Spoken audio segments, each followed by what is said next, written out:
Mødrehjælpens rådgivning, det er Janne. Hej. Hvad har du brug for at tale om?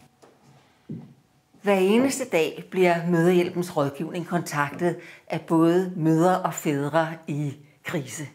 Konfliktfyldte skilsmisser, økonomiske problemer og bekymringer over børnenes trivsel. I 100 år har Mødrehjælpen hjulpet familier, og som du kan se, så gør det stadigvæk.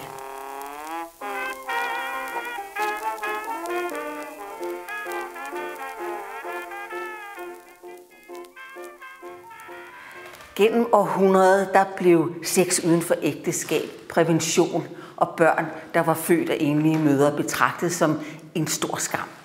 Mange enligstillede kvinder, de blev desperate. De var bange for, at de ikke kunne opfostre deres børn.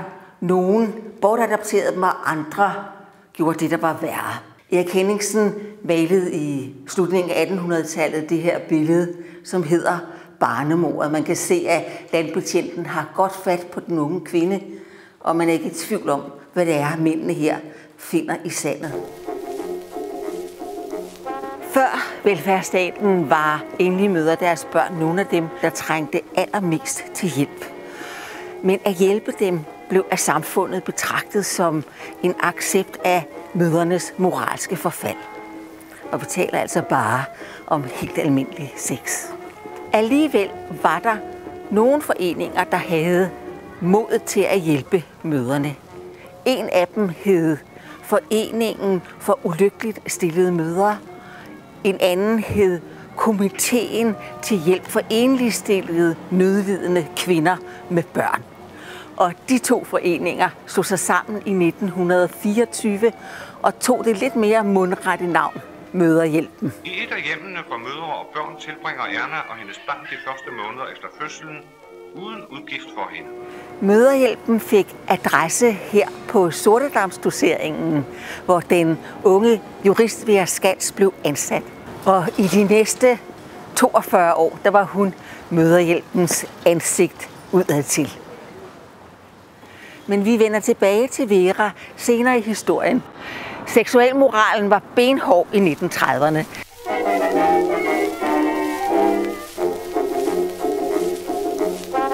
Der var ikke noget med sex før ægteskabet, der var ingen seksualoplysning, og det var forbudt at reklamere for prævention. Men seksualdriften har altid været svær at styre, og det betød, at halvdelen af brudene var gravide ved brylluppet, og myndighederne vurderede, at der blev foretaget op mod 16.000 illegale og livsfarlige aborter hvert år.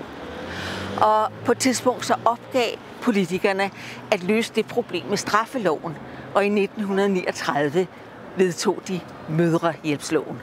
Der findes en særlig lov om mødrehjælpen. Den bestemmer, at der skal ydes hjælp til enhver mor eller vordende mor, der trænger til det, ligegyldigt om hun er gift eller ej. Mødrehjælpen har afdelinger over hele landet, og det er let at komme i forbindelse med den. Fra de 7 hovedsæder sendes der socialrådgivere ud til 63 andre byer. De trænger til noget, Mødrehjælpen kan give dem. Den seksuelle frigørelse i 60'erne og 70'erne medførte store forandringer. Det kan gælde en faderskabssag, forskud på børnebidrag, måske afbrydelse af et svangerskab. P-pillen og den fri abort betød, at 2 af Mødrehjælpens store arbejdsopgaver, nemlig behandling af abortansøgninger og bortadoptioner, at de forsvandt. Derfor blev Mødrehjælpen nedlagt i 1976, og i stedet så kom bistandsloven som en stor og ambitiøs plan om at skabe et enkelt og effektivt socialt system, hvor alle mennesker kunne henvende sig, hvis de havde været udsat for det, man kalder en social begivenhed, og man blev arbejdsløs, og man var fattig, og man blev invalid. Så var det samme system, som så behandlede og hjalp uønskede gravide kvinder og familier i krise. Men det offentlige kunne ikke hjælpe alle familier med problemer. Og i begyndelsen af 80'erne var der udbredt fattigdom og mistrivsel blandt enlige mødre og deres børn. De boede ofte i slumlejligheder uden bad og med træk fra utætte vinduer. Mødrehjælpens forhenværende direktør Vera Skals og socialrådgiver Hanne Reintoft, som også var en offentlig kendt debattør, de mente simpelthen ikke, at det var værdigt for et moderne samfund, at kvinder valgte at få abort, fordi de var i tvivl, om de kunne give deres barn en ordentlig opvækst.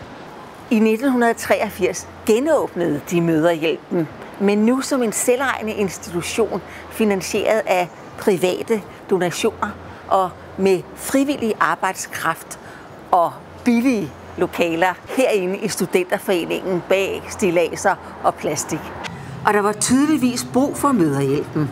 De første mødre og børn sad allerede på trappen, da Hanne Reintoft slog døren op på åbningsdagen. Mødrehjælpen, goddag.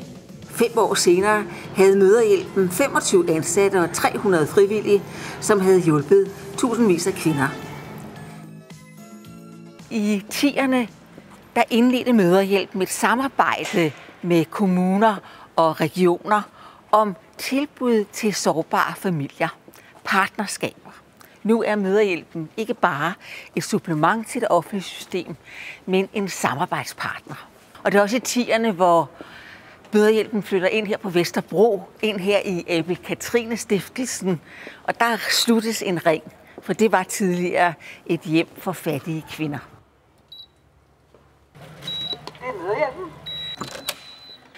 Mødrehjælpen har forandret sig mange gange i løbet af historien, og det blev de hyldet for i 2021, da de fik kronprinseparrets sociale pris. I sin tale sagde daværende kronprinsesse Mary, at Mødrehjælpen på beundringsværdig vis har evnet at følge med skiftende tiders behov.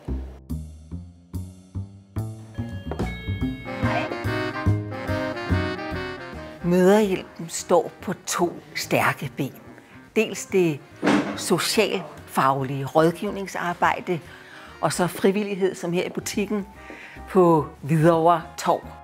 De frivillige er en meget vigtig del af Mødrehjælpen. Dels som frivillige i genbrugsbutikkerne, men også i de lokale foreninger, som laver mange former for aktiviteter, hvor sårbare familier kan blive en del af et fællesskab. Den armod, som Mødrehjælpen voksede ud af, har heldigvis forandret sig meget siden 1924. Men der er stadig 47.000 børn, som lever i fattigdom i Danmark. Og selvom det ikke længere er skamfuldt at være enlig mor, så er det stadig meget skamfuldt at svigte som forældre. Mødrehjælpen er en vigtig socialpolitisk aktør, som arbejder for at forbedre rammerne for udsatte familier. De ringer nemlig stadig i stor stil her til rådgivningen, så der er stadig brug for Mødrehjælpen. Så håber jeg, at du har lidt at gå videre med. Kan du have det rigtig godt. Hej.